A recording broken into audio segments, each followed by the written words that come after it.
Ayo, makasih ya. Iya, sama-sama Bu. Rezekinya nambah. Amin. Keluarganya Ya, jauh dari musibahnya. Amin, makasih Bu ya. Ya, ya.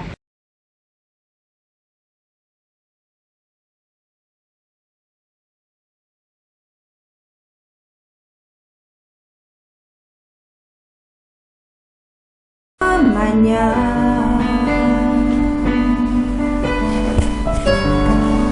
anak domba bertata, ku datang bersujud menyembahmu Tuhan sampai selamanya, sampai selamanya.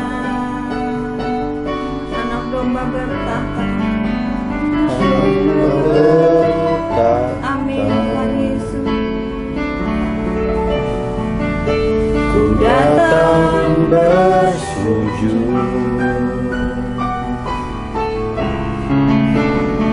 menyembahmu Tuhan sampai selamanya, sampai selamanya. Terima kasih Tuhan.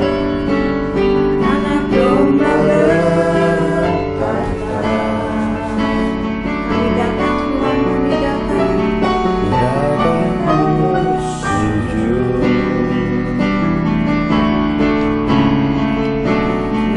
Menyembahmu Tuhan,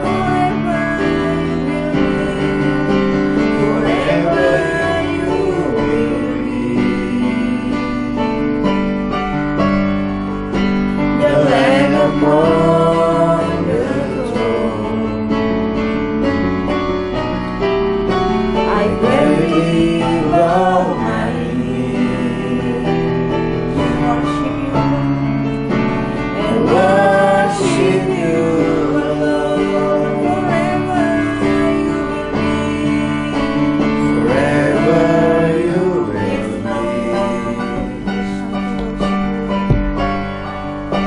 the Lamb upon the throne. I gladly bow my knee and worship you alone. Forever, forever you will be the Lamb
bersyukur atas setiap kesempatan yang ada Tuhan. Biarlah setiap hidup kami untuk menyenangkan Engkau. Kami datang untuk memuji menyembah-Mu. Saat ini kami mau duduk diam Tuhan, mendengarkan isi hati, pesan firman bahkan pewahyuan lewat hamba-Mu. Tuhan, Kau berkati hamba-Mu.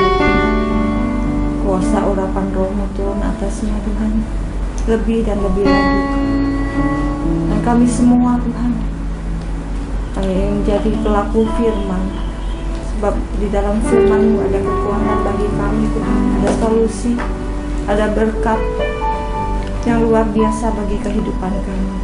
Terima kasih Tuhan, biar hidup kami selalu untuk menyenangkan Engkau Tuhan. Kami mau serahkan hati kami kepada-Mu. Terima kasih Tuhan Yesus, terima kasih Tuhan.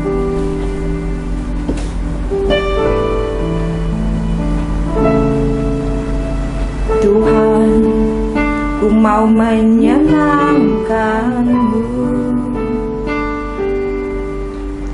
Tuhan, bentuklah hati ini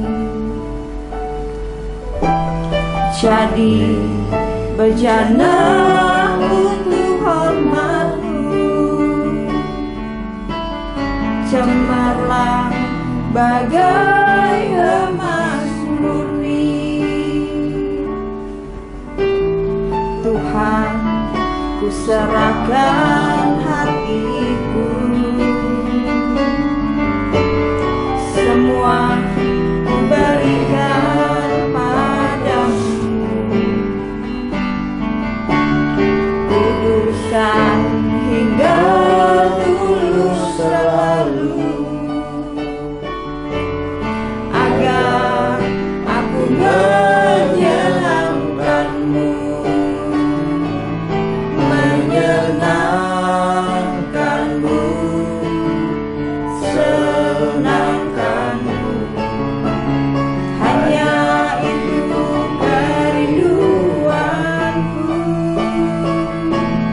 menyenangkan-Mu, senangkan hatiku. Hanya itu kerinduanku. Mari datang Tuhan, Tuhan, ku mau menyenangkan-Mu.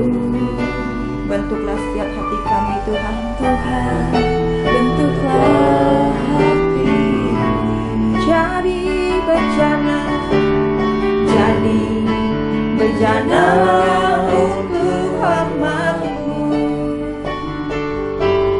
cemerlang bagai emas murni. Kami serahkan hati kami padamu Tuhan. Tuhan, ku serahkan hatiku, semua ku berikan padamu. Kuduskan, Kuduskan hingga tulus selalu,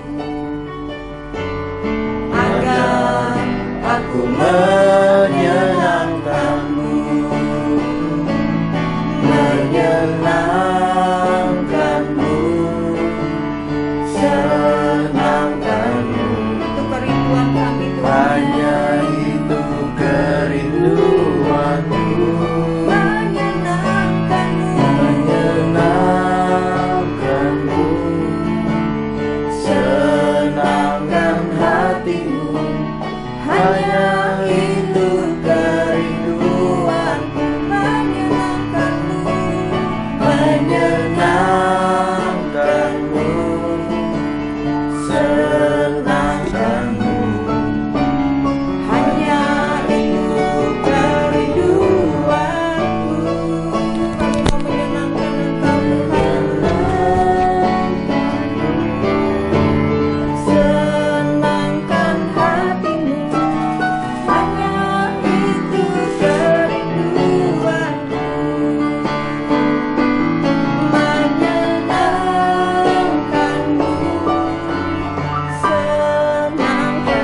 kerinduanku.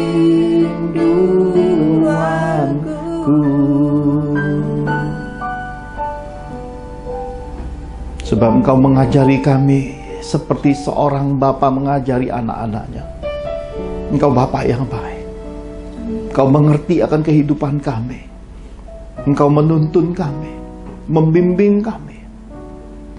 Bahkan Engkau membuat rencana-rencana yang penuh dengan kehidupan damai sejahtera, rancangan-rancangan yang penuh dengan masa depan. Terima kasih Tuhan, anugerahkan kasih-Mu dan berkati kami semua. Di dalam nama Tuhan Yesus kami siap menerima kebenaran firman-Mu. Sama-sama kami katakan amin. Shalom Bapak Ibu yang terkasih di dalam Tuhan. Salam damai sejahtera, salam sehat, salam kebahagiaan buat kita semua. Hari-hari yang kita lalui, kita percaya Tuhan melindungi dan menyertai kita. Kita sudah belajar 10 parts dari serial Gereja Mula-Mula Tuhan, dan hari ini memasuki parts yang ke-11. Kembali kita akan memasuki kebenaran firman Tuhan di dalam kegerakan Gereja Mula-Mula. Mari bersama-sama kita lihat lebih dulu apa yang tertulis di dalam Kisah Para Rasul 5 ayat 17 sampai yang ke-25. Kisah Para Rasul 5 ayat 17 sampai yang ke-25. Akhirnya, mulailah imam besar dan pengikut-pengikutnya, yaitu orang-orang dari mazhab Saduki, bertindak sebab mereka sangat iri hati. Mereka menangkap rasul-rasul itu, lalu memasukkan mereka ke dalam penjara kota. Tetapi waktu malam, seorang malaikat Tuhan membuka pintu-pintu penjara itu dan membawa mereka keluar. Katanya, "Pergilah, berdirilah di bait Allah, dan beritakanlah seluruh firman hidup itu kepada orang banyak." Mereka menaati pesan itu, dan menjelang pagi, masuklah mereka ke dalam bait Allah, lalu mulai mengajar di situ. Sementara itu, imam besar dan pengikut-pengikutnya menyuruh mahkamah agama berkumpul, yaitu seluruh majelis tua-tua bangsa Israel. Dan mereka menyuruh mengambil rasul-rasul itu dari penjara. Tetapi ketika pejabat-pejabat datang ke penjara, mereka tidak menemukan rasul-rasul itu di situ. Lalu mereka kembali dan memberitahukan, katanya, "Kami mendapati penjara terkunci dengan sangat rapinya, dan semua pengawal ada di tempatnya, di muka pintu. Tetapi setelah kami membukanya, tidak seorang pun yang kami temukan di dalamnya." Ketika kepala pengawal bait Allah dan imam-imam kepala mendengar laporan itu, mereka cemas dan bertanya apa yang telah terjadi dengan rasul-rasul itu. Tetapi datanglah seorang mendapatkan mereka dengan kabar, "Lihat, orang-orang yang telah kamu masukkan ke dalam penjara ada di dalam bait Allah, dan mereka mengajar orang banyak." Amin. Amin.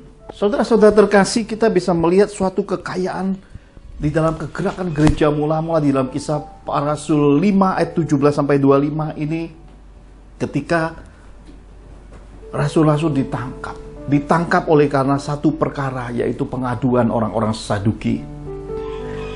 Kembali seperti 2 part sebelumnya, di mana kita harus belajar lagi, diingatkan lagi perkara hati, dan ada keberadaan di sini pelayanan malaikat. Hari ini kita belajar lagi tentang hati dan malaikat.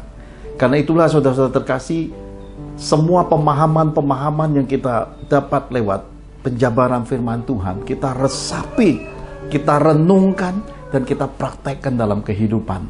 Kita lihat yang pertama, yaitu hati. Serangan atas kegerakan Gereja Mula-Mula ketika penginjilan meluas, iri hati itu tidak datang dari luar, justru datangnya dari kehidupan orang-orang rohani. Ini sangat luar biasa. Mengapa saya berkata sangat luar biasa? Karena ini kita bisa belajar tentang kekayaan, kemuliaan di dalam kehidupan rohani, bahwa hati itu kita tidak lagi belajar tentang bagaimana mengelolanya, karena sudah kita kupas 2 minggu yang lalu. Hari ini kita belajar melihat hati manusia lama, hati yang syarat dengan kedagingan, hati yang penuh dengan kehidupan agamawi. Karena kalau hati hidup takut akan Tuhan, hati yang penuh dengan pimpinan roh, hati manusia baru, tidak akan ada cerita seperti ini.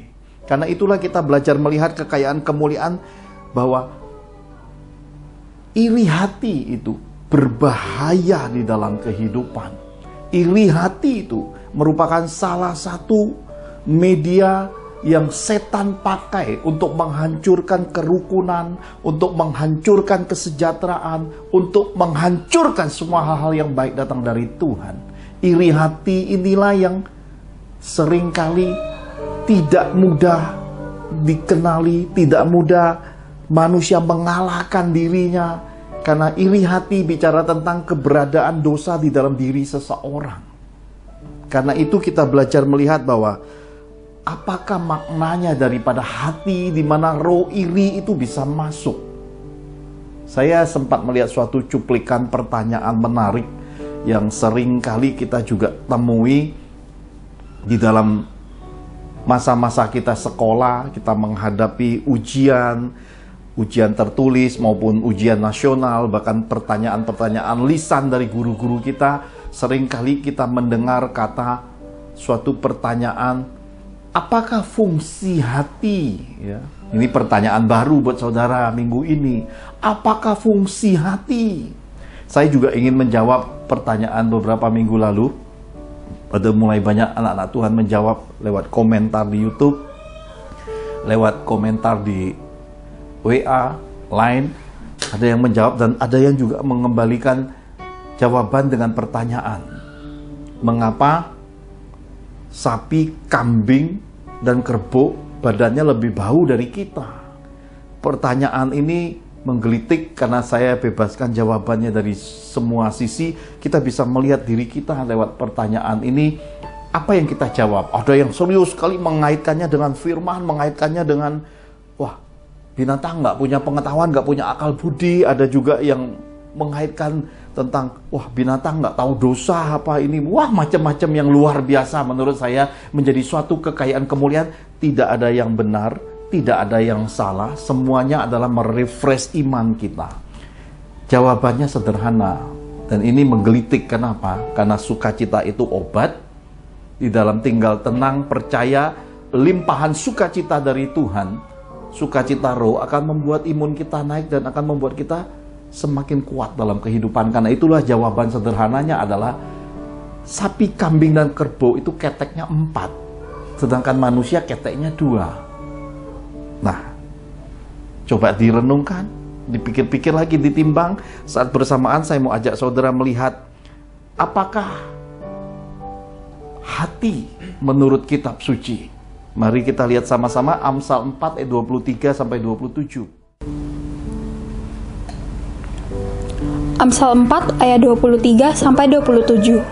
Jagalah hatimu dengan segala kewaspadaan, karena dari situlah terpancar kehidupan. Buanglah mulut serong daripadamu, dan jauhkanlah bibir yang dolak-dalik daripadamu. Biarlah matamu memandang terus ke depan, dan tatapan matamu tetap ke muka.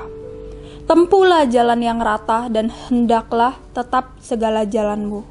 Janganlah menyimpang ke kanan atau ke kiri, jauhkanlah kakimu dari kejahatan. Amin.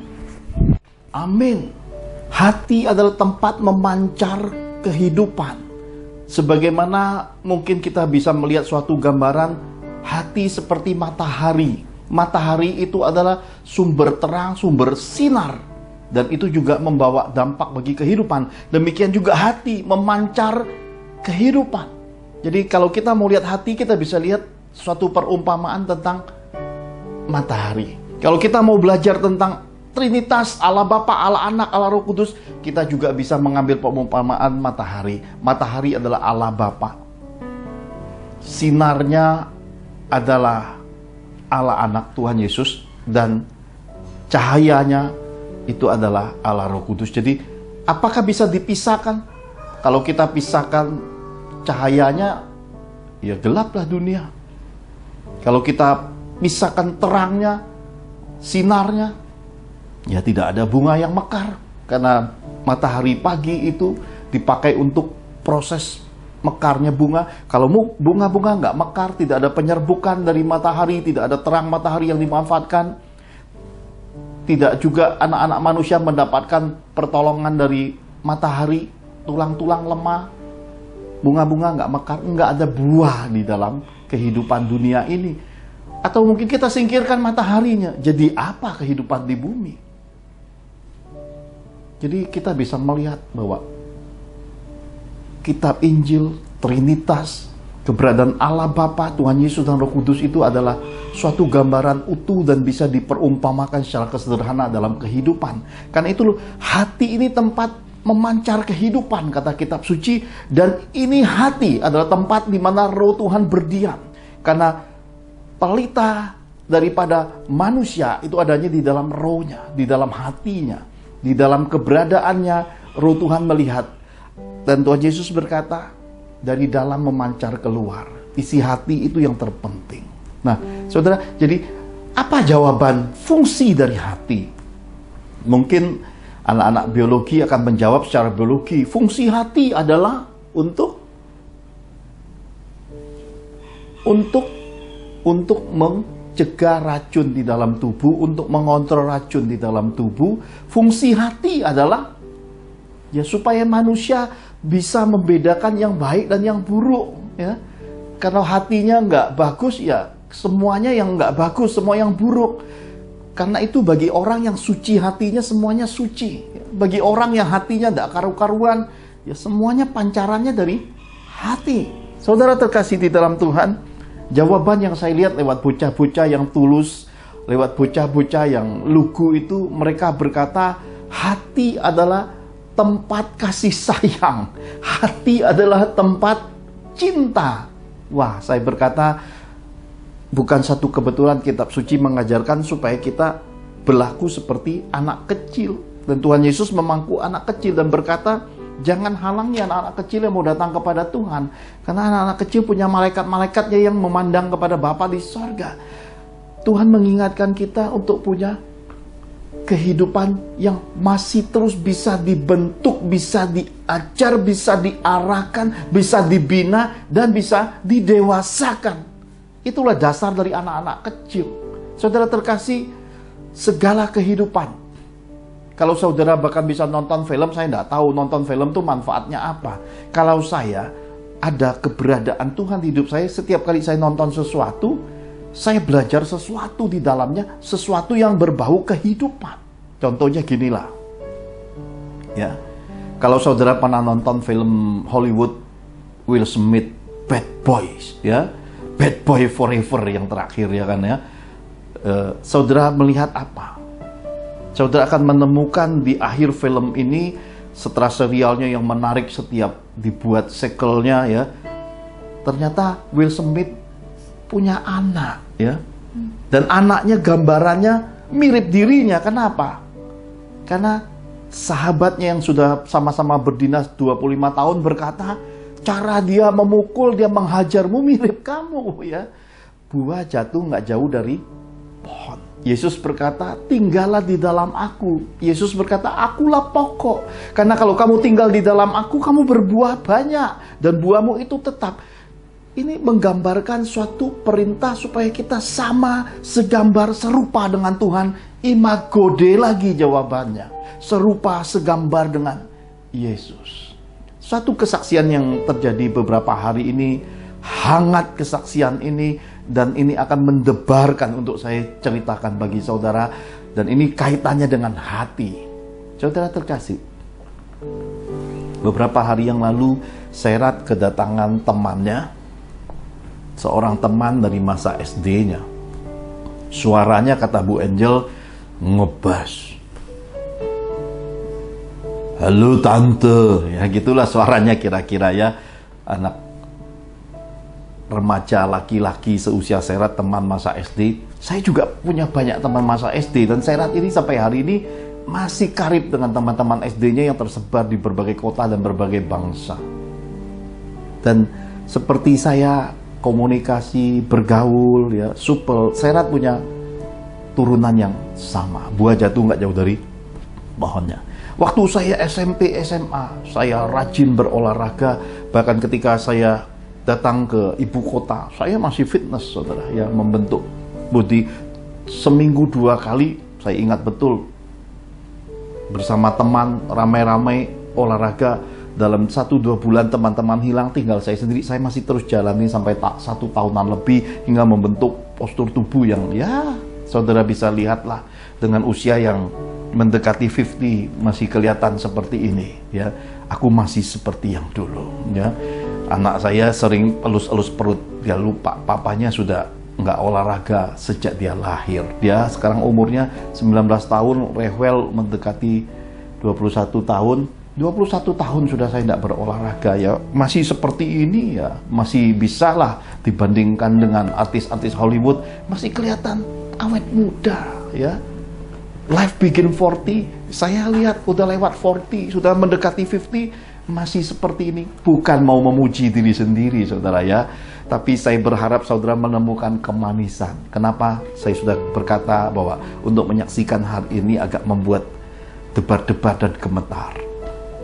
Saya lihat ternyata juga turunannya, hidup saya mengambil bagian-bagian yang baik, suka berolahraga bersama temannya. Sore hari olahraga, naik sepeda, temennya pinjam sepedanya rewel sama Bu Angel, sepeda lipat, ya, yang sebenarnya itu buat ibu-ibu, tapi dinaiki temennya yang suaranya ngebas, itu badannya cukup besar dan cukup berat, maka sambil mungkin membonceng sepedanya bunyi ngik. Kenapa? Terlalu berat beban buat sepeda itu.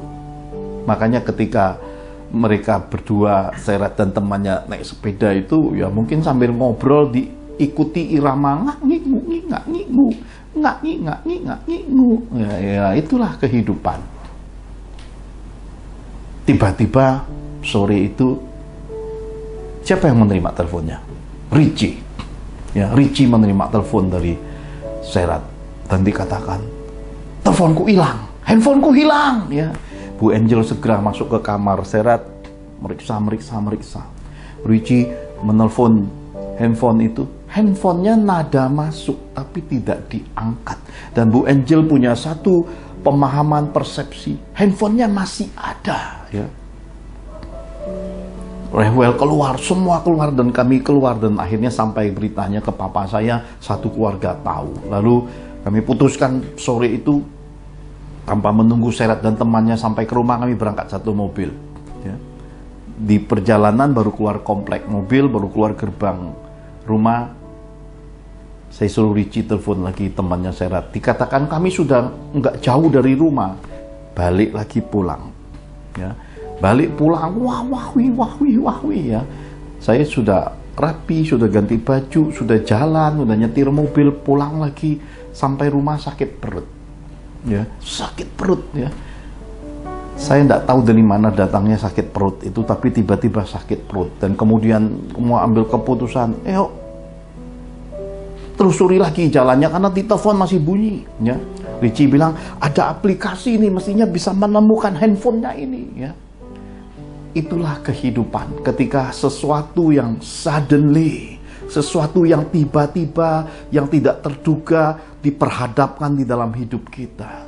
Selama ini kalau Serat pergi berolahraga naik sepeda, dia selalu taruh handphonenya di kantong, ditaruhnya earphone. Kenapa? Sambil denger musik, sambil memuji nyembah Tuhan, berjalan, jadi tahu keberadaan handphone itu. Tapi kali ini karena pergi dengan temannya, dia tidak pakai earphone, handphone itu mungkin jatuh dari kantongnya karena dicari di rumah nggak ketemu, dan dia yakin pasti bahwa handphone itu dibawa saat dia berangkat. Maka di rumah sudah mulai ada ini itunya, ya, mau ke kantor polisi untuk blokir, tapi ini kan lagi PKM darurat, gerai handphone, gerai provider handphonenya tutup. Apa yang harus kami lakukan? Dan ada ketakutan. Kenapa? Karena di dalam handphone ini kan ada rekening yang biasa dipakai bayar uang kuliah yang bisa dibayar lewat online. Bagaimana kalau terakses? Baru mau bayar uang kuliah, mana uang kuliahnya hari ini harus dibayar 2 kali, diberi kemudahan bayar dulu BPP pembangunannya, baru bayar SKS-nya setelah milih. Dan bagaimana kalau tiba-tiba uang kuliahnya rahib? Wah, udah banyak kepikiran ini itu. Saya merasa sakit perut. Saya masuk kamar, saya masuk ke toilet. Ya, saya sering kali menyaksikan Tuhan yang kita sembah itu melihat hati. Sering kali di dalam kehidupan ketika kebisingan mendera hidup kita tidak bisa dengar suara Tuhan. Kita tidak tahu mesti berbuat apa. Kita di tengah banyak suara-suara. Dan kita kalut. Kita ikut arus. Kita terpengaruh dengan banyak suara-suara hingga kita bingung harus bertindak apa. Roh memberitahukan kepada saya hal-hal bijaksana. Karena sebelum saya masuk toilet, saya sudah bilang kepada Serat anak saya, segera kamu keliling lagi, lihat di proses tempat kamu jalan. Kalau sampai tidak ketemu, kamu pergi ke ATM, semua uang kuliahnya pindahkan ke rekening papa dulu. Tabungan kuliahmu itu masukkan ke rekening papa dulu. Dan kalaupun ketemu handphonenya, ya puji Tuhan. Kalau sampai nggak ketemu juga handphonenya, pergi juga ke kantor polisi, bikin laporan kehilangan untuk minta pemblokiran ke provider handphonenya. 2 hal itu saya sampaikan. Saya masuk ke toilet. Di toilet ada suatu doa yang saya sampaikan karena saya teringat ini pengalaman pernah terjadi semasa anak-anak saya masih kecil dulu. Saya dengan istri saya, almarhumah istri saya, pernah ngalami ini ketika kami pergi ke sebuah gereja di area Sudirman dan Kuningan situ. Pulang dalam keadaan istri saya bilang, "Pak, handphonenya ketinggalan, mungkin jatuh di kursi gereja." Saudara, saya ingat pengalaman itu. Lalu kami berdoa. Doa yang sama saya pakai karena Roh mengingatkan. Lalu saya berkata, "Tuhan, jikalau itu handphone hak milik daripada Serat, masih Engkau jatahkan untuk dia miliki, di dalam nama Tuhan Yesus, siapapun yang menemukannya, di dalam nama Tuhan Yesus, ada malaikat Tuhan dikirim untuk menjagai hati mereka supaya tetap murni, jujur, dan punya keadilan. Sebab hamba-hambamu ini sampai hari ini tangannya bersih." Kami ini sering ketemu handphone banyak, saudara. Bu Angel, Rehwell, berkali-kali ketemu handphone di tempat, di toilet, di tempat ini apa namanya, ruangan untuk coba baju itu loh, saudara. Fitting room. Banyak ketemu handphone dan selalu dikembalikan. Bahkan berapa kali ketemu di minimarket juga dikembalikan. Tidak pernah kami mau menyentuh yang bukan hak milik kami. Maka saya ingatkan lagi di dalam doa bahwa Tuhan, tangan kami ini bersih. Tapi kalau ini Engkau izinkan, maka Engkau akan mengirim penggantinya. Dan Engkau akan menyatakan kasih-Mu lewat semua perkara ini untuk mengajari Serat sesuatu. Ya, bisa saya berdoa, lalu saya turun dan kami berangkat. Kenapa? Karena ditelepon berkali-kali. Telepon itu masuk tapi nggak mau diangkat. Dan tiba-tiba Richie berkata, ini bisa dicari lewat mapping Google ya. Lalu dimasuk dan ketemu ya. Serat tuh kelilingnya komplek. Kami di area Kelapa Gading, nggak jauh dari mall. Tetapi dari signal penemuan itu, handphonenya tuh sudah beralih ke arah Rawamangun, saudara. Ya, sudah keluar dari Kelapa Gading menuju Jakarta Timur. Dari Jakarta Utara ke Jakarta Timur. Dan ini luar biasa sekali. Saya berkata, inilah suatu panduan Roh. Dan ketika kita berdoa, kita melihat suatu kekayaan kemuliaan kehidupan. Dan tiba-tiba di dalam perjalanan itu, saya kembali bicara sama Tuhan. Berarti penemunya masih di dalam pergumulan antara mungkin ingin memiliki, antara suatu rasa, antara mau dengan kasihan, ingin mengembalikan, antara ingin memiliki dengan kejujuran, mungkin sedang tarik-menarik di dalam diri orang itu. Dan di dalam perjalanan itu, saya berkata, teleponin lagi. Tiba-tiba, temannya Sarah telepon, dan puji Tuhan diangkat. Lalu ditanya, karena kami sudah tahu sebenarnya lokasinya ada di mana, kami sedang on the way ke arah sana. Lalu ditanya, dan penerima telepon itu berkata, saya ada di tempat ini di daerah Rawamangun. Kami berangkat ke sana. Dalam perjalanan saya bertanya kepada Tuhan, lalu Tuhan berkata, berikan penghargaan dengan sejumlah uang. Lalu kami berangkat, dan Bu Angel, Serat, Richie dan temannya turun. Saya dengan Rohel nunggu di mobil. Lalu ketika Bu Angel menyelipkan berkat uang itu, penemu itu tidak mau. Ya. Kami melihat kalau Tuhan sudah bekerja di balik hati, orang punya keikhlasan, punya kejujuran, orang punya empati terhadap kesulitan orang lain. Dan Bu Angel berkata, terima Pak, ini berkat buat Bapak, ini penghargaan dari Tuhan buat Bapak. Jadi saya bisa melihat kekayaan kemuliaan Tuhan lewat inilah hati itu, pancaran kehidupan itu. Ketika kita menabur sesuatu yang baik, kita akan menerima kebaikan-kebaikan di dalam hidup kita. Ketika kita melakukan hal-hal yang diperintahkan Tuhan, semua janji Tuhan itu akan terjadi di dalam hidup kita. Karena itulah minggu lalu Tuhan sudah ingatkan bagaimanakah kehidupan orang yang jadi pelaku firman.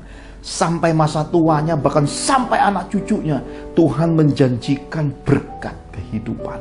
Hati takut akan Tuhan, hati yang mengasihi Tuhan, yang menjadikan iman dan kasih itu menjadi tindakan. Ini harus kita pertahankan selama kita hidup.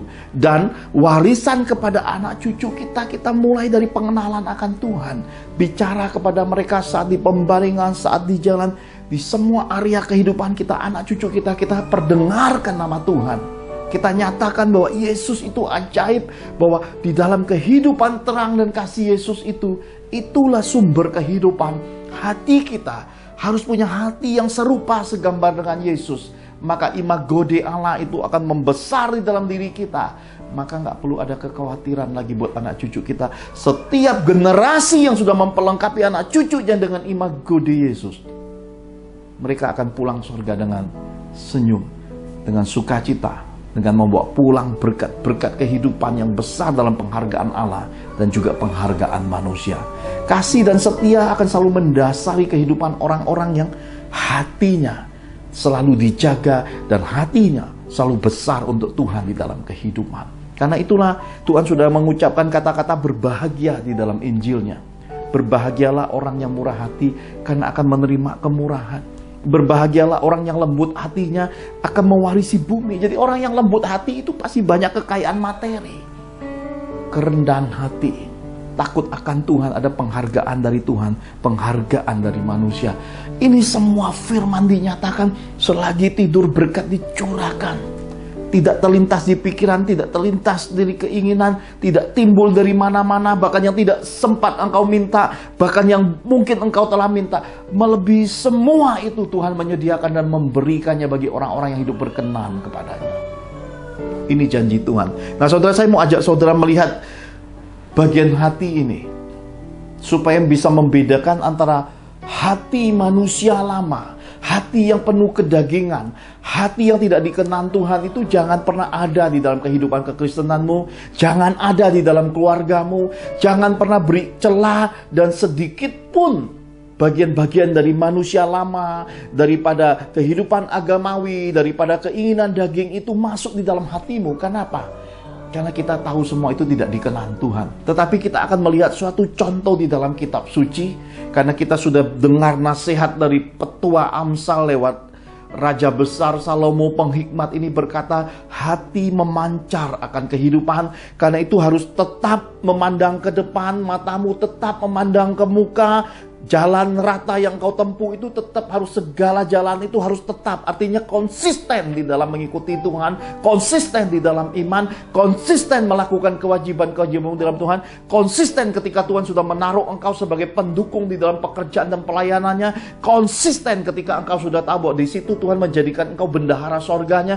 Konsisten ketika Tuhan sudah memilih engkau menjadi abdi Allah, dan rahasia panggilan Tuhan itu engkau jaga sampai garis akhir, sampai salib dibentangkan untuk engkau kembali ke rumah Bapa. Semua hal yang Tuhan percayakan itu, meskipun hitungan rugi, meskipun hitungan logikanya tidak masuk akal, sekali perintah Tuhan sudah masuk di dalam hidup, itu jadi mandat. Dan suatu mandat itu berakhirnya ketika sang pemberi mandat berkata, "It is finished." Sudah selesai. Selesainya kapan? Biar Roh yang menentukan, biar tangan Tuhan yang menentukan. Jangan engkau yang menentukan, karena oleh banyak bisik negatif, oleh kata-kata negatif, oleh banyak fitnahan, oleh banyak cerita negatif. Hentikan semua itu. Sebab hidup kita tidak ditentukan oleh perkataan negatif, tidak ditentukan oleh perkataan orang, tetapi oleh pendengaran akan suara Tuhan, oleh hubungan pribadi kita dengan Tuhan, oleh karena kasih, oleh karena firman-Nya. Firman berkata, jangan menyimpang ke kanan ke kiri, supaya hatimu itu tetap berjalan pada koridor firman dalam kebenaran. Mari kita lihat sama-sama kisah yang menarik itu di dalam Markus 7 ayat 1-23. Injil Markus 7 ayat 1 sampai dengan 23. Demikian Tuhan berfirman. Pada suatu kali, serombongan orang Farisi dan beberapa ahli Taurat dari Yerusalem datang menemui Yesus. Mereka melihat bahwa beberapa orang muridnya makan dengan tangan najis, yaitu dengan tangan yang tidak dibasuh. Sebab orang-orang Farisi seperti orang-orang Yahudi lainnya tidak makan kalau tidak melakukan pembasuhan tangan lebih dulu, karena mereka berpegang pada adat istiadat nenek moyang mereka. Dan kalau pulang dari pasar, mereka juga tidak makan kalau tidak lebih dahulu membersihkan dirinya. Banyak warisan lain lagi yang mereka pegang, umpamanya hal mencuci cawan, kendi, dan perkakas-perkakas tembaga. Karena itu orang-orang Farisi dan ahli-ahli Taurat itu bertanya kepadanya, "Mengapa murid-muridmu tidak hidup menurut adat istiadat nenek moyang kita, tetapi makan dengan tangan najis?" Jawabnya kepada mereka, "Benarlah nubuat Yesaya tentang kamu, hai orang-orang munafik. Sebab ada tertulis, bangsa ini memuliakan aku dengan bibirnya, padahal hatinya jauh daripadaku. Percuma mereka beribadah kepadaku, sedangkan ajaran yang mereka ajarkan ialah perintah manusia. Perintah Allah kamu abaikan untuk berpegang pada adat istiadat manusia." Yesus berkata pula kepada mereka, "Sungguh pandai kamu mengesampingkan perintah Allah, supaya kamu dapat memelihara adat istiadatmu sendiri. Karena Musa telah berkata, hormatilah ayahmu dan ibumu. Dan siapa yang mengutuki ayahnya dan ibunya harus mati. Tetapi kamu berkata, kalau seorang berkata kepada bapaknya atau ibunya, apa yang ada padaku yang dapat digunakan untuk pemeliharaanmu, sudah digunakan untuk korban, yaitu persembahan kepada Allah. Maka kamu tidak membiarkannya lagi berbuat sesuatu pun untuk bapaknya atau ibunya. Dengan demikian firman Allah kamu nyatakan tidak berlaku demi adat istiadat yang kamu ikuti itu. Dan banyak hal lain seperti itu yang kamu lakukan." Lalu Yesus memanggil lagi orang banyak dan berkata kepada mereka, "Kamu semua, dengarlah kepadaku dan camkanlah. Apapun dari luar yang masuk ke dalam seseorang tidak dapat menajiskannya. Tetapi apa yang keluar dari seorang, itulah yang menajiskannya. Barang siapa bertelinga untuk mendengar, hendaklah ia mendengar." Sesudah ia masuk ke sebuah rumah untuk menyingkir dari orang banyak, murid-muridnya bertanya kepadanya tentang arti perumpamaan itu. Maka jawabnya, "Apakah kamu juga tidak dapat memahaminya? Tidak tahukah kamu bahwa segala sesuatu dari luar yang masuk ke dalam seseorang tidak dapat menajiskannya, karena bukan masuk ke dalam hati, tetapi ke dalam perutnya, lalu dibuang di jamban. Dengan demikian ia menyatakan semua makanan halal. Katanya lagi, apa yang keluar dari seseorang, itulah yang menajiskannya. Sebab dari dalam hati orang timbul segala pikiran jahat, percabulan, pencurian, pembunuhan, perzinahan, keserakahan, kejahatan, kelicikan, hawa nafsu, iri hati, hujat, kesombongan, kebebalan. Semua hal-hal jahat ini timbul dari dalam dan menajiskan orang. Amin. Amin. Saudara terkasih, tadi kita melihat suatu keadaan tentang orang-orang Saduki. Sekarang Tuhan Yesus berbenturan dengan orang-orang Farisi karena murid-muridnya makan tanpa lebih dulu cuci tangan. Adat istiadat Israel tidak menerima hal itu dan dianggap najis.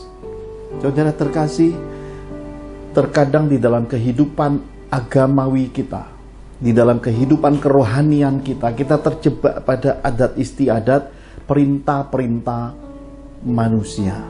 Dan semua ini di mata Tuhan dianggap dosa kemunafikan. Kenapa? Karena bibirnya memuliakan Tuhan, bibirnya sangat rohani, bibirnya banyak pengetahuan kitab suci, hatinya tidak. Mereka hanya mengucapkan kata, perbuatannya tidak. Karena hati itulah mengandung pikiran, perasaan, apa yang sebenarnya dikenan Tuhan. Karena dari dalam hati ini akan menjadi suatu buah perbuatan. Sedangkan dari kata-kata, seringkali manusia munafik hanya kata-katanya rohani, kata-katanya kudus, kata-katanya bijak. Apalagi sudah memakai istilah dengan dua jurus. Yang pertama adalah cap cip cup belalang kuncup, ambil sana ambil sini, dengar sana dengar sini, mulai mau jadi guru dan coba-coba menjadi guru bijak yang luar biasa buat orang-orang rohani. Padahal itu isinya adalah ngambil sana ngambil sini, cap cip cup belalang kuncup. Apalagi menempatkan jurus yang kedua, jurus cocok logi, ya. Di akhir zaman sering kali kita melihat orang-orang Kristen mengambil cocok logi. Lihat awan, wah, awannya seperti Tuhan Yesus. Saya berkata, saat-saat seperti inilah kita harus menyadari semua itu keadaan lahiriah. Tidak apa-apa kalau hanya sebatas hiburan, tapi jangan terdoktrinasi memberhalakan semua itu hingga semua hal lahiriah itu jadi bahan keributan dan akhirnya sampai di persidangan, sampai di dalam pengadilan Tuhan. Akhirnya yang nampak siapa? Yang nampak keberadaan semuanya dibuka. Karena di hadapan Tuhan yang tertutup, yang tersimpan, yang disembunyikan dalam-dalam, yang tersembunyi rapi pun akan disingkapkan. Ketika di pengadilan Kristus semua transparan, saudara. Lihat kehidupan orang. Tuhan berkata, bibirmu, mulutmu, lidahmu rohani, hatimu tidak sama sekali. Karena semua yang kamu kerjakan itu hanya perintah manusia. Dan dikatakan lagi, suatu pembuktian, oleh karena alasan rohani, bakti ke orang tua itu ditiadakan dan sembunyi di balik perkataan kewajiban Tuhan, itu salah lagi di hadapan Tuhan. Hidup diajarkan Tuhan itu adalah hidup yang harmoni. Yang satu dikerjakan, yang lain tidak diabaikan. Tidak pernah dua tangan ini dibiarkan berat sebelah, diberi keadilan sama Tuhan. Ada orang yang tangannya kidal lebih kuat pada posisi tangan kiri, ada orang yang memang tangan kanannya kuat, dan ketika kita bentangkan akan membesar sebelah tangan ini. Kelihatan besar sebelah. Kenapa? Karena yang kuat itu bebannya lebih besar. Karena itulah keadilan itu tidak selalu merata. Di dalam kekristenan diajarkan juga suara terbanyak itu tidak menjamin kebenaran. Banyak-banyak yang nonton, banyak-banyak pengikut, banyak-banyak view tidak menjamin kualitas. 12 pengintai sebagai parameter firman-Nya. 12 dikirim, 10 gerutu dan menganggap dirinya seperti belalang hingga menimbulkan murka Allah, sementara yang 2 hati dan rohnya lain. Dan 2 ini di umur 80 tahun masih berperang, dan kitab suci berkata hanya di generasi mereka orang Israel sampai hari mati tua-tua itu satu bangsa Israel hidup benar di hadapan Tuhan. Ini kan luar biasa, saudara. Tuhan ingin yang bagian dalamnya berkualitas. Karena kalau bagian dalam diri kita berkualitas, seperti Yohanes Pembaptis berkata, aku makin kecil, dia makin besar. Karena di dalam ini harus memberi suatu kualitas dalam kehidupan. Karena semakin berkualitas, semakin jadi anggur, semakin jadi minyak yang murni, suatu hari memancar keluar. Itu seluruh dunia tahu itu kualitas. Dan seluruh orang akan menerima. Karena seluruh dunia memang sedang mencari itu. Jawaban, jalan, kebenaran dan hidup yang dicari seluruh dunia itu adanya pada Yesus Kristus Tuhan kita. Masalah najis ini Tuhan juga kupas.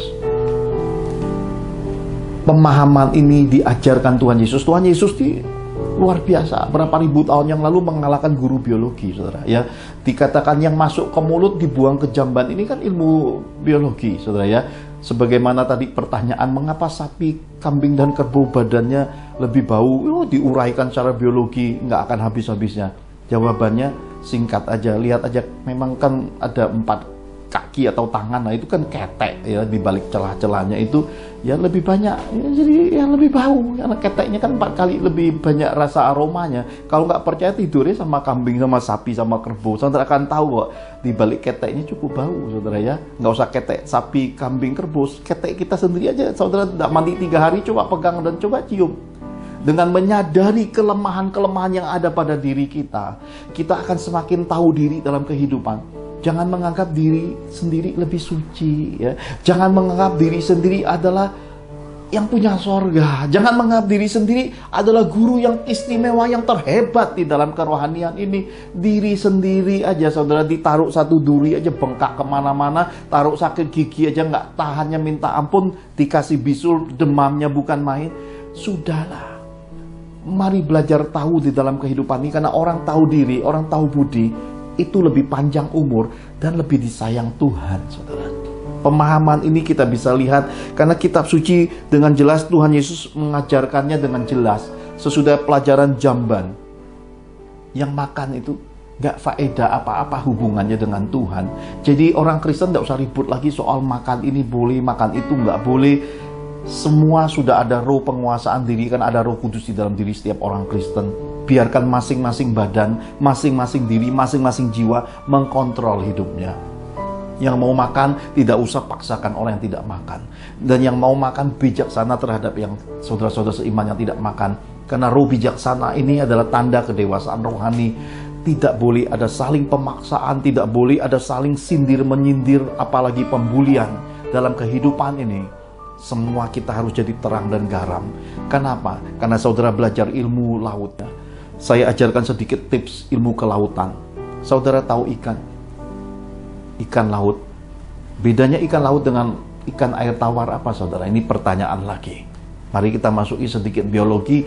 Apa bedanya ikan laut dengan ikan air tawar? Ya, bedanya adalah yang satu hidup di laut, yang satu hidup di sungai. Itu jawaban orang-orang yang lugu dan tulus, itu juga dibenarkan, ya.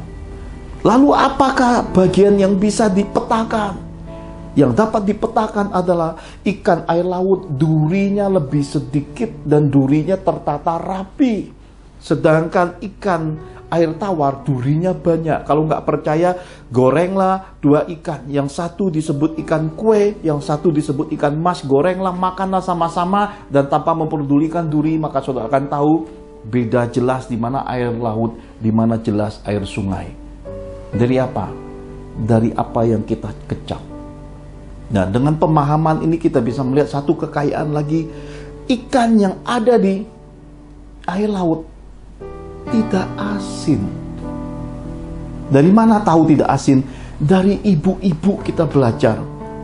Ikan air laut itu sebelum digoreng malah dikasih garam lebih dulu. Padahal ikan ini sumbernya dari mana?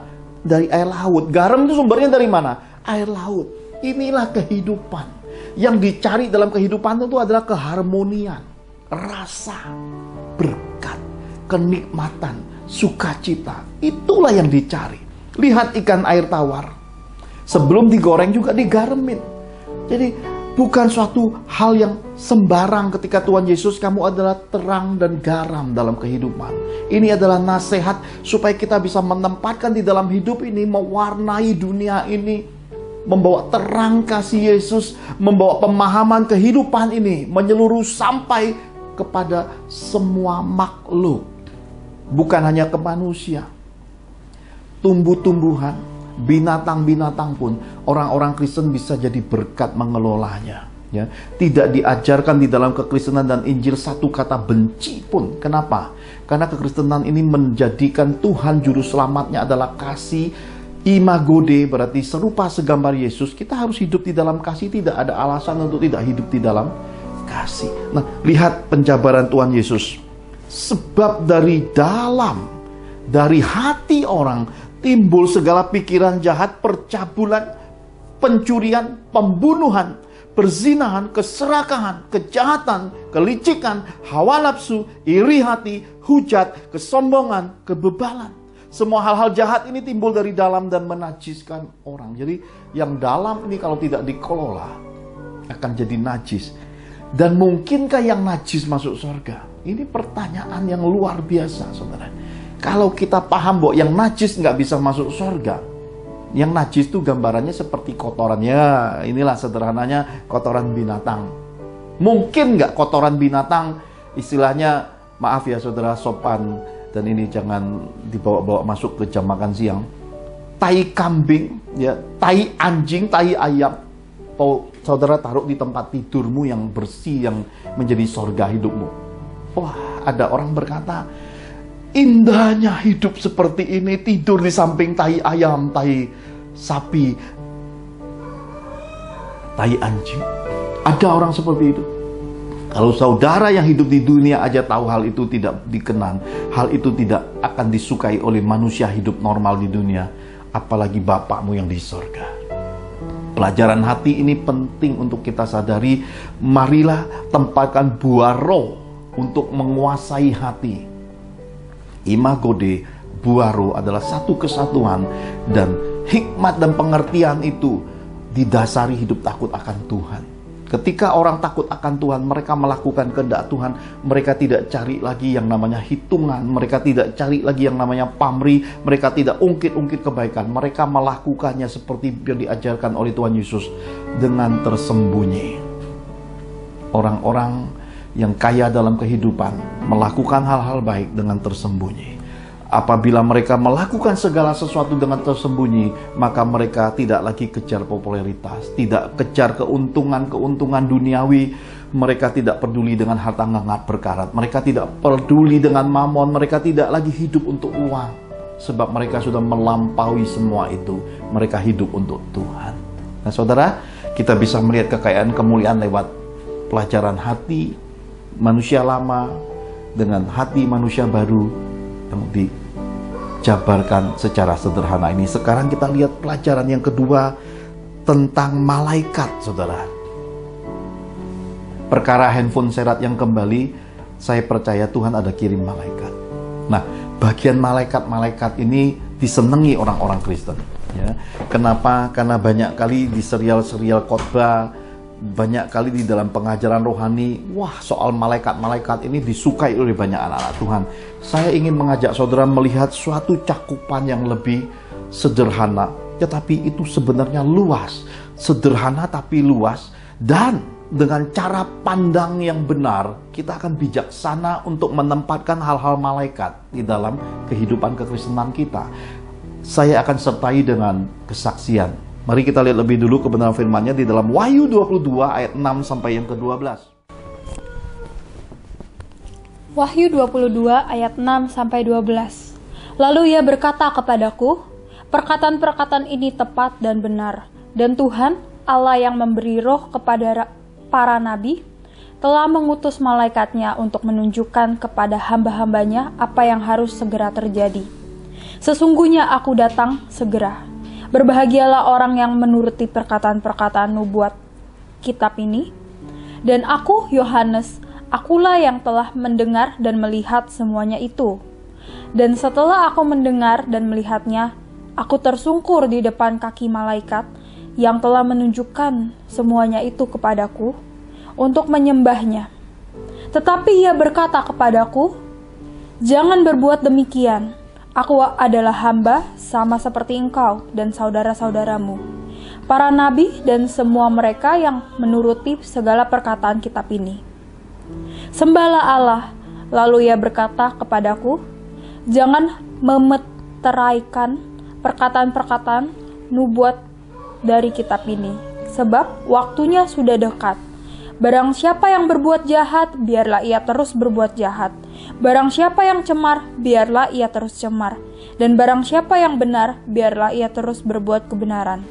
Barang siapa yang kudus, biarlah ia terus menguduskan dirinya.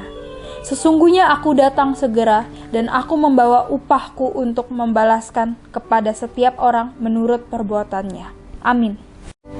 Amin. Saudara terkasih, kita bisa melihat di dalam kitab Wahyu pun pelajaran malaikat ini ada. Saya ingin saudara memahami secara sederhana, menangkap maksud-maksud Tuhan di balik pelayanan para malaikat Tuhan, supaya jangan terjebak di dalam suatu persekutuan yang menyimpang, akhirnya tanpa sadar tersesat dan hidup bersekutu dengan bala tentara langit. Saudara, ini berbahaya. Saudara terkasih, beberapa kesaksian yang saya bisa sharingkan. Yang pertama adalah ketika Rehwel tadi yang membaca firman Tuhan, putri pertama saya masih kecil, baru beberapa bulan usianya. Saya pernah hijrah ke kota Bogor, pernah bekerja di salah satu dealer otomotif roda 4, roda 2. Saya pegang 2 departemen langsung, yaitu dealer otomotif Suzuki, merangkap 3S ya, sales, service, spare part-nya, cabang motor maupun cabang mobil, satu kota Bogor ya saudara. Jadi saat itu kami hijrah pindah. Rumah yang kami kontrakkan itu ada penghuninya. Dan dari mana kami tahu penghuninya? Istri saya setiap pagi ketemu muka. Ada satu ruangan yang kosong gelap. Setiap pagi istri saya keluar untuk ke toilet kencing, selalu ketemu dan lihat orang yang mengenakan jubah. Dan ini berjalan berbulan-bulan selama kami tinggal di sana.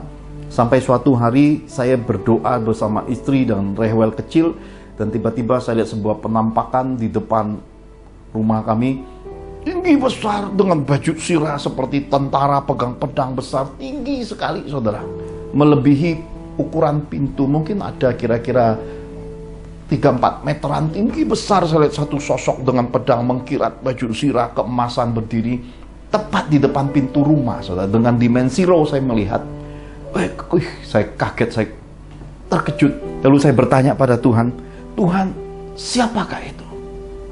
Lalu Roh Kudus berkata, "Itu malaikat penjaga keluargamu." Wow, saya terkejut saudara.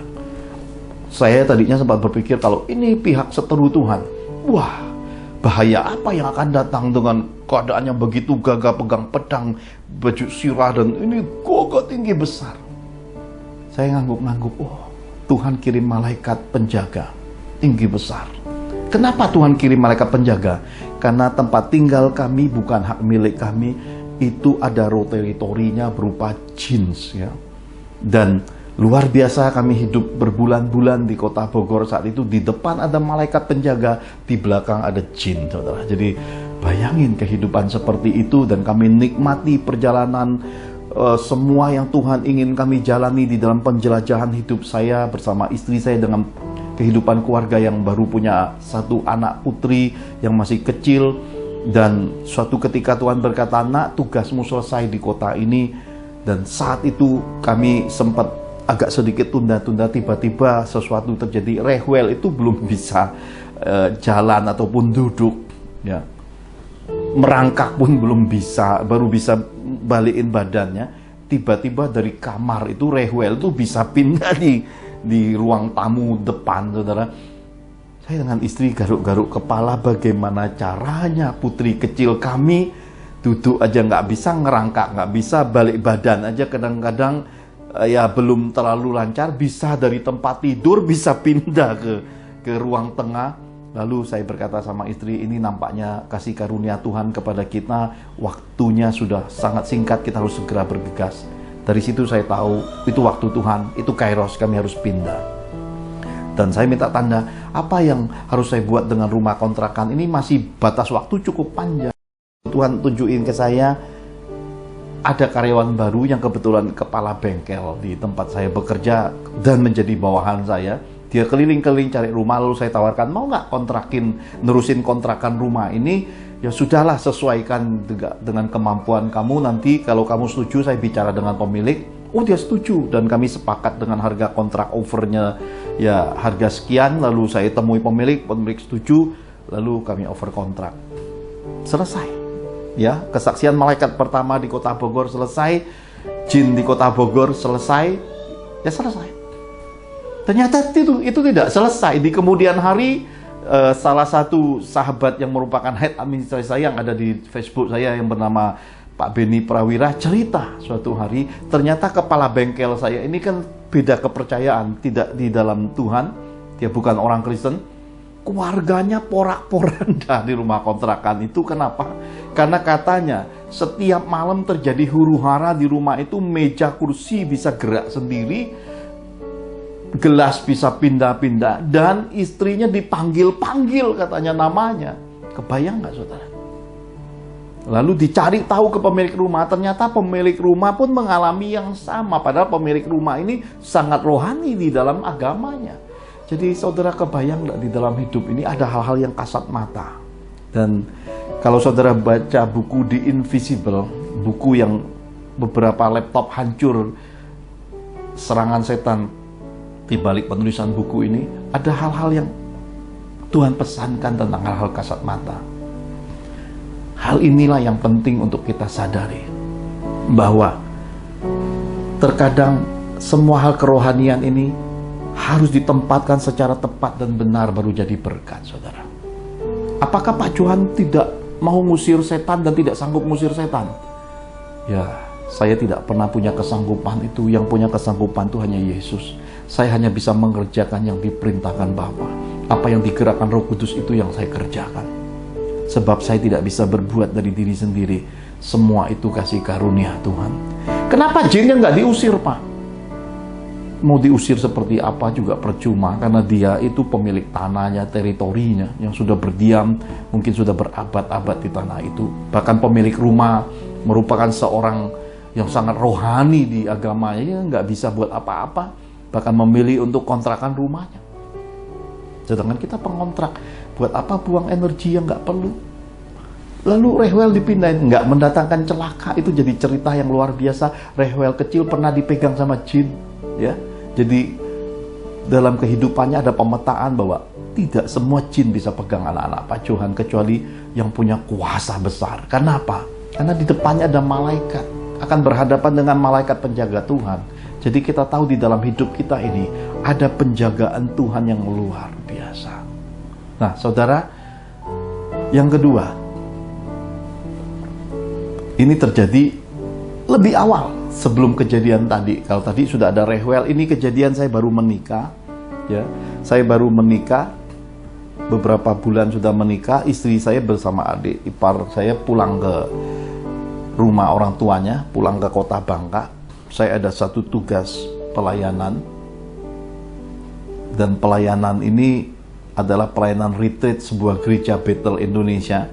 Anak-anak muda kumpul sangat banyak. Saya saat itu sedang berdoa puasa, jadi saya pinjem mobil adik ipar saya, berangkat menuju ke puncak Ciawi sana, saudara, daerah Cipanas sana, di sebuah villa besar tempat retreat. Saya berangkat, mendekati Taman Safari, ada suatu perasaan pengurapannya selesai. Ini puasa kok selesai? Jam 12 lewat kira-kira, saudara, 12 siang lewat. Dan tiba-tiba perut saya bunyi, kruk, kruk, kruk, kruk, kruk, ya. Laparnya datang, lalu saya berkata, Tuhan, waktu selesai untuk buka puasa kak ini, ya. Saya merasakan itu tanda untuk saya buka puasa. Maka saya melihat sebelah kiri tidak jauh ada tempat kesukaan saya, namanya restoran Padang. restoran segala bangsa, inilah restoran Padang. Saya belok, dan itu adalah restoran yang halamannya adalah turunan, saudara. Jadi jalan rayanya tinggi, restorannya ke bawah, jadi dari pembatas jalan raya menuju restoran itu turunan. Dan ketika saya belok, tentu semua pengemudi mobil tahu kalau turunan itu mesti nginjek rem, ya. Dan saat saya nginjek rem itu langsung nyatu dengan bodi mobil, ya.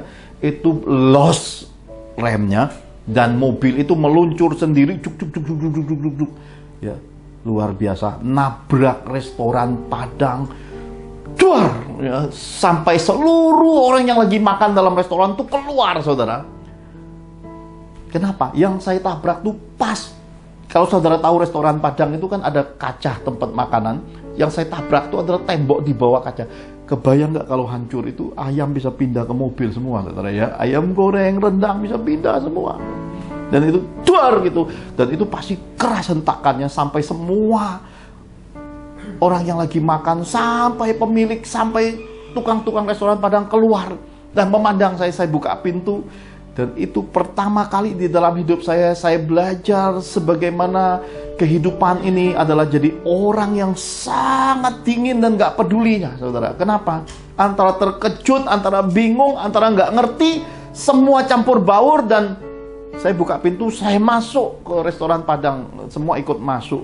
Karena lihat saya nggak peduli dan mereka pikir ya everything is okay, ya. Bersama Yesus everything must be okay, ya. Saya masuk, saya pesan nasi, ayam goreng, sayuran, ya. Dan waktu saya makan, rasanya kayak lagi makan batu, saudara, ya. Kenapa? Mulai ada bintang-bintang menari di kepala, ya. Mobil itu mobil adik ipar, ya. Dan hancurnya, bunyinya begitu kenceng, itu bempernya tuh melesat semua. Wow. Saya nggak bisa makan lagi, hanya beberapa sendok dan nggak bisa masuk. Lalu saya teringat, saya ini baru setengah perjalanan. Dari Taman Safari ini harus nanjak lagi ke perkebunan teh. Kalau saudara pernah ke Ciawi Puncak itu, akan naik menuju ke arah Cipanas. Dan ini akan naik dan kemudian akan jadi turunan. Dan ini mobil remnya los. Dan ini tugas. Ini masa muda saya, saudara, ya. Ini kejadian berarti sudah kira-kira tahun 2000 lah kira-kira. 21 tahun sudah. Saya bertanya, Tuhan, aku belok arah pulang ataukah aku lanjutkan pelayanan ini? Saudara, senyap. Awalnya tidak ada jawaban Tuhan. Saya tanya lagi kedua kali, Tuhan, aku belok arah pulang, batalkan pelayanan ini, ataukah aku terus lanjutkan pelayanan ini? Masih diam senyap, saudara. Dan ketiga kali, Tuhan, tunjukkan kepadaku keputusan kehendak-Mu, aku batalkan atau aku lanjutkan perjalanan ini. Jawaban Tuhan, apakah engkau mengasihi aku? Saya tidak nunggu 2-3 kali, saudara. Setelah bayar, saya tidak juga mau lihat bemper karena saya sudah tahu, bayangkan mobil itu mungkin udah hancur, tidak karuan. Dan itu mobil sedan lagi. Saya mundur, saya melangkah, langsung lanjutkan perjalanan. Di perjalanan itu ada air mata yang keluar. Kenapa? Saya ingat istri saya ingat bayi di dalam kandungannya. Tiba-tiba ada suatu perasaan, aku akan selesaikan hidupku. Dan aku nggak bisa lagi lihat istri dengan anakku.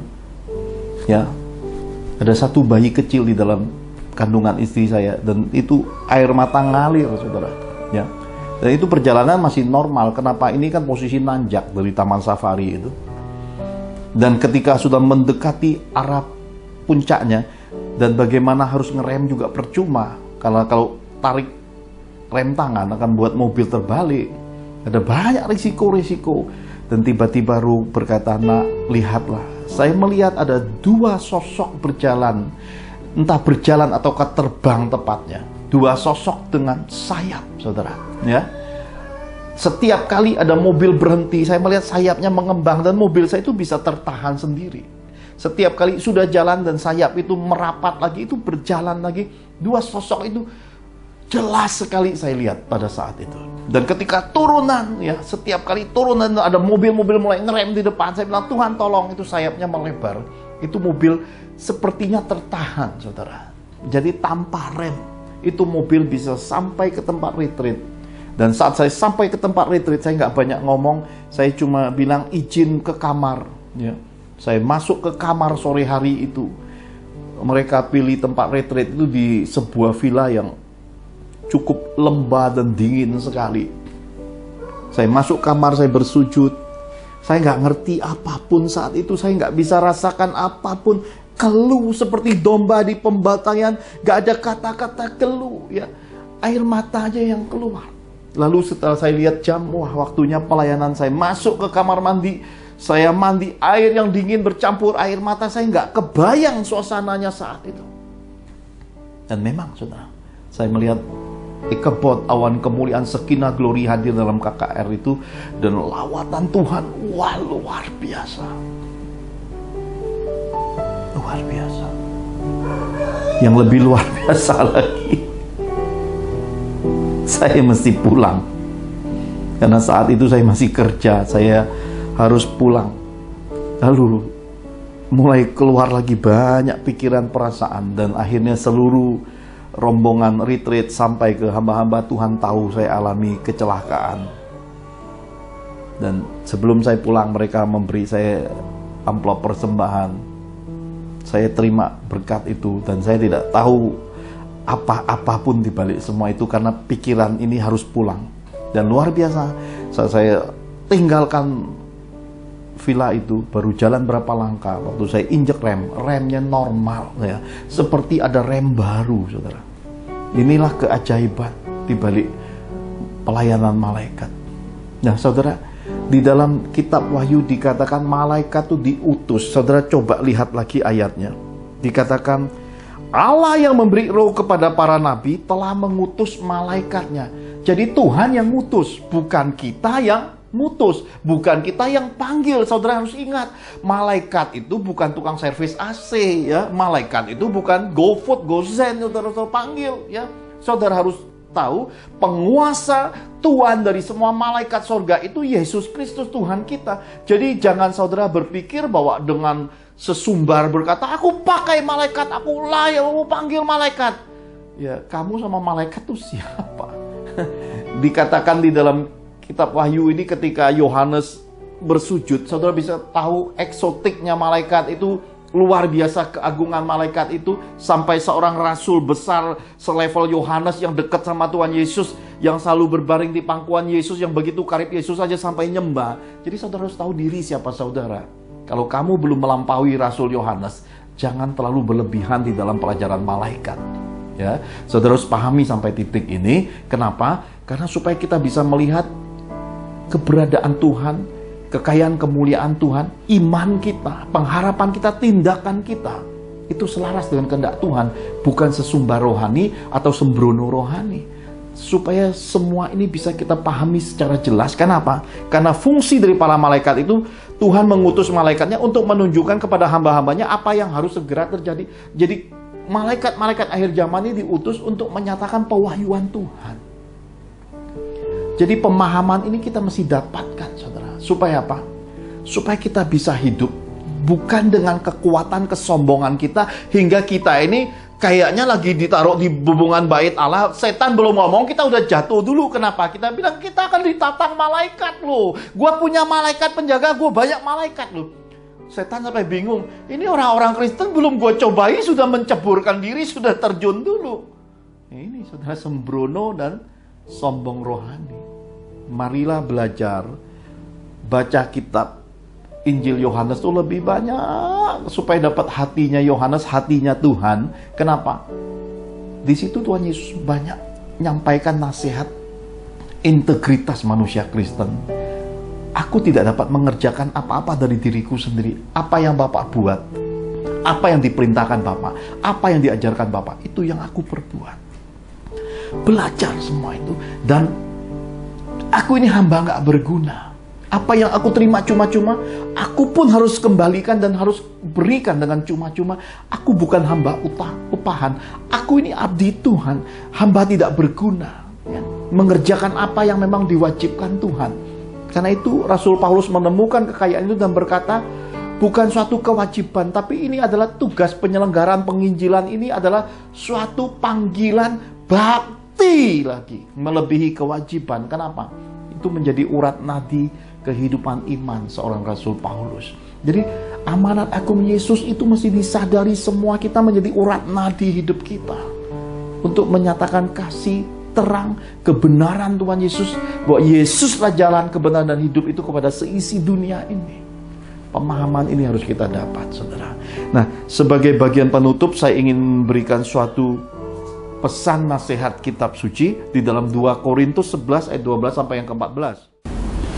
2 Korintus 11 ayat 12 sampai 14. Tetapi apa yang kulakukan akan tetap kulakukan untuk mencegah mereka yang mencari kesempatan guna menyatakan bahwa mereka sama dengan kami dalam hal yang dapat dimegahkan. Sebab orang-orang itu adalah rasul-rasul palsu, pekerja-pekerja curang yang menyamar sebagai rasul-rasul Kristus. Hal itu tidak usah mengherankan, sebab iblis pun menyamar sebagai malaikat terang. Amin. Amin. Ini nasihat kepada semua umat Tuhan. Marilah belajar lebih lagi terbuka hatinya, bisa lebih lagi menerima semua firman Tuhan secara murni, teguran, semua cambuk Yesus itu diterima dengan hati bijaksana supaya kita dicerdaskan. Karena kitab suci berkata, ada mereka yang mencari kesempatan. Berarti kelemahanmu, keluguanmu itu ada orang-orang tertentu yang akan ambil kesempatan ngerok. Ya. Pernah lihat penglihatan dulu bagaimanakah domba Tuhan itu kurus kering masih dipencet susunya, saudara. Bahkan masih dicukur bulunya sampai kurus kering. Tidak dirawat, tidak dikasih makan, tidak dipelihara. Dan Tuhan tidak mau semua itu. Kenapa? Karena pelayanan ini adalah pengabdian. Tidak usah kejar, tidak usah minta, tidak usah ngemis-ngemis. Tuhan itu Bapak yang baik, Dia pemelihara. Dia akan mengatur kelangsungan hidup kita. Apalagi hamba-hamba yang melayani firman. Dia jamin kelangsungan hidup keluarganya. Dan tidak perlu manipulasi firman. Tidak perlu bikin sensasional, motivasi, atau lagi hipnotis supaya orang wah jadi emosional. Dan semua itu bukan pemberian yang murni. Pemberian yang murni adalah dari mendengar suara Tuhan, yang tergerak dari hati nurani dan tahu bobot bibit bebet. Tempat yang disalurkan itu memang tempat jadi berkat. Karena itulah Rasul Paulus pesankan, hati-hati terhadap mereka yang cari kesempatan. Kenapa? Karena ada orang-orang yang itu pelayanannya, jawatannya, rasul-rasul palsu, pekerja-pekerja curang yang menyamar sebagai abdi Tuhan. Pekerja upahan akan menyatakan dirinya seperti abdi Tuhan. Kenapa? Karena mereka tahu semakin murni itu semakin berharga. Pelajaran berharga ini sedikit saya bagikan juga. Kalau saudara hari ini diberi suatu kepercayaan, saudara mau buat apa dengan 3 pilihan ini? Saudara buat sepeda, ataukah saudara buat motor, ataukah saudara buat mobil? Kalau saudara diberi Tuhan suatu keberadaan pilihan, buatlah, selesaikan. Nah, pilihannya A, sepeda, B, motor, C, mobil. Mana yang saudara buat? Ini seperti tugas panggilan. Kalau saudara dipercayakan pelayanan apakah yang saudara akan pilih? A, sepeda, buat sepeda, kreasi sepeda. B, motor, C, mobil.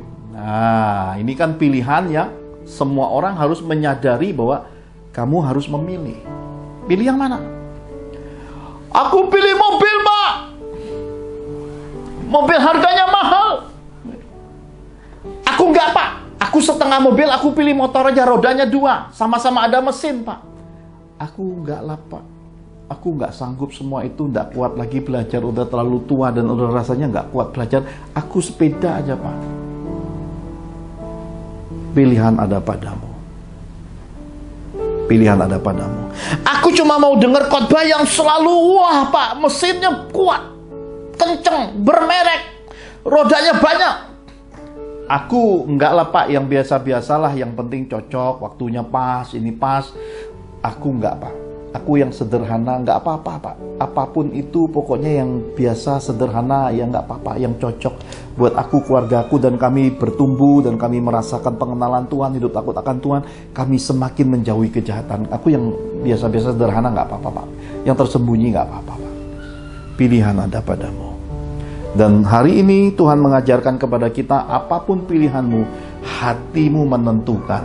Bukan dari harga, bukan dari merek, bukan dari banyaknya ban, bukan dari banyaknya keliling-keliling kenal sana kenal sini, bukan dari suara kowar-kowarnya, bukan.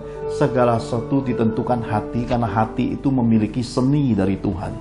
Kalau saudara buka di situs-situs penjualan, ya, baik itu baru maupun bekas, saudara akan menemukan sepeda belum tentu lebih murah dari motor sama mobil, saudara. Ya, kalau saudara melihat suatu kreasi, motor baru belum tentu mengalahkan harga motor lama, saudara. Vespa RX King itu mengalahkan harga motor baru yang paling canggih sekalipun. Kalau saudara lihat mobil yang kuno banget, itu mungkin lebih nilai historinya ada, lebih mahal dari mobil paling canggih semahal apapun, karena ada histori di mobil itu. Jadi hari ini, hati ini harus menjadi hati yang punya seni, bisa menilai segala sesuatu menurut apa yang Tuhan kenan, menurut kehendak Tuhan, dan itu sesuai dengan talenta hidup kita masing-masing. Supaya apa? Supaya semua yang di dalam diri kita ini bisa secara efektif, bisa secara maksimal jadi berkat bagi kemuliaan Tuhan.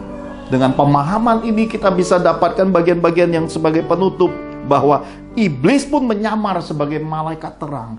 Dengan demikian pesan Tuhan jelas, uji segala sesuatu, bobot bibit bebetnya, karena terkadang di dalam hidup ini salah di dalam kerohanian, memperhamba diri dan menganggap, wah ini nggak apa-apa, dipelihara, kasutnya nggak rusak, baju nggak rusak, padahal nggak sampai Kanaannya. Berdiri di tapal batas sungai Yordan itu terpenting di dalam hidup. Kenapa? Dengan pembaharuan, dicerdaskan lewat pengalaman, kesalahan, kejatuhan generasi pendahulu, Joshua membawa satu bangsa untuk disunat lagi, berjanji lagi, berkomitmen lagi, untuk bergerak lagi di dalam tatanan kehidupan kerohanian yang dari Tuhan, jadi pelaku firman, hidup dalam tuntunan rohnya. Dan malaikat yang di depan berjalan itu dibiarkan berjalan menurut kehendak Tuhan. Bukan kita yang ngatur, tapi Dia yang mengatur kita. Yesus yang atur hidup kita. Kita harus buat perjalanan mukjizat itu kembali berjalan di dalam hidup kita. Kalau saudara hidup benar di hadapan Tuhan dan sesama, mukjizat Tuhan pasti terjadi dalam hidupmu. Mukjizat Tuhan pasti terjadi dalam keluargamu. Di dalam hidupmu pasti ada kesaksian yang memuliakan Tuhan, dan update setiap hari, update setiap minggu, update setiap bulan. Sebab tangan Tuhan menyertai, hidupmu dibedakan. Semua janji Tuhan di dalam hidupmu pasti terpenuhi, dan hidupmu akan jadi kepala bukan ekor. Engkau akan terus naik dan tidak menjadi turun. Sebab kepadamu Tuhan mencurahkan berkat turun-temurun sampai anak cucumu, dan engkau akan memiliki generasi keturunan yang perkasa di muka bumi. Sebab tangan Tuhan yang mengajari kita segala sesuatu pasti membawa keberhasilan, keberuntungan, kelimpahan, kebahagiaan selagi kita hidup.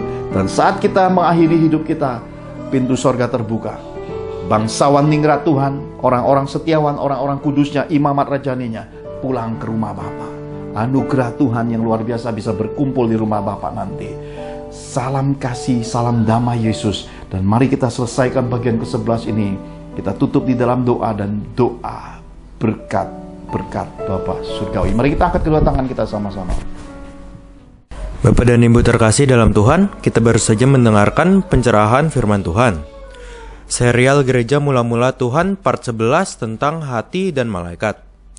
Firman Tuhan ingatkan kepada kita agar menjagai hati dengan segala kewaspadaan dan punya hati yang selalu mengucap syukur di hadapan Tuhan, supaya hidup kita dan keluarga kita tidak bercela dan kedapatan hidup kudus di hadapan Tuhan. Dan menjelang kedatangan Tuhan Yesus menyebut gereja-gerejanya, marilah kita semakin bijaksana dalam menerima semua pengajaran rohani, dan dengan sabar juga teliti, kita menguji segala hal rohani agar kita bisa menemukan kehendak Tuhan dan hidup berkenan kepadanya. Mari kita sepakat, sehati, dan berdoa dengan mengangkat kedua tangan kita untuk menerima berkat-berkat Bapa Surgawi.